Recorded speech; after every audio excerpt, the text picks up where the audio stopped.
In our nation's prisons today, there are 1.2 million people that report having a mental illness.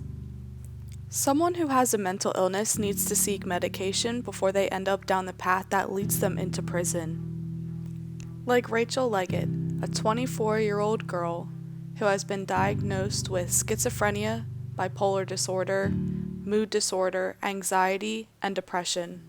It was just awful, and I would feel these crazy feelings and act on them when I shouldn't have. With being diagnosed with so many different mental health disorders, Rachel has to be on several different medications throughout the day.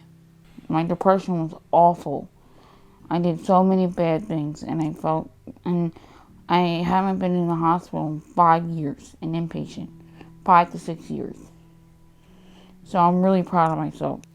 It was hard for Rachel to imagine living independently until she was taught and helped by a program that gave her that independence back. And then the ACT team actually helped her get where she is now, which is the Horizon House. And they're still part of her team as well. Sadly, not everyone has the same outcome that Rachel has had with getting the help and getting the medication needed to treat a mental health disorder.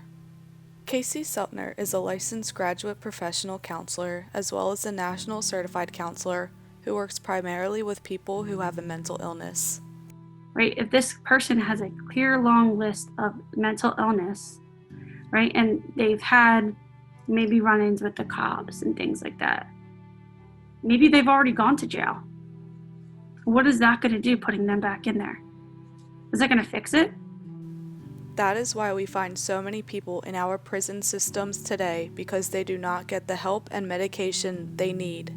There was a documentary a couple of years ago that was put out, and it was talking about people with bipolar, right? Bipolar disorder, schizophrenia, schizoaffective disorder, any kind of, with your bipolar, schizophrenia, they're more of your severe, right? Not saying that anxiety and depression aren't, but they need to be treated. They need medication. They need proper supports put in place.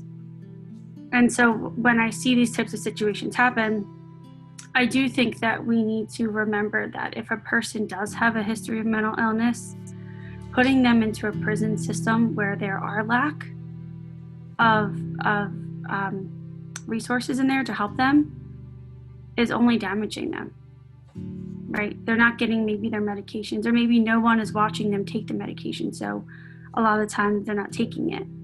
It is possible that with the right medications and the right support, people diagnosed with a mental health disorder can live a regular life and not find themselves on a path to prison and avoid falling victim to the criminal justice system.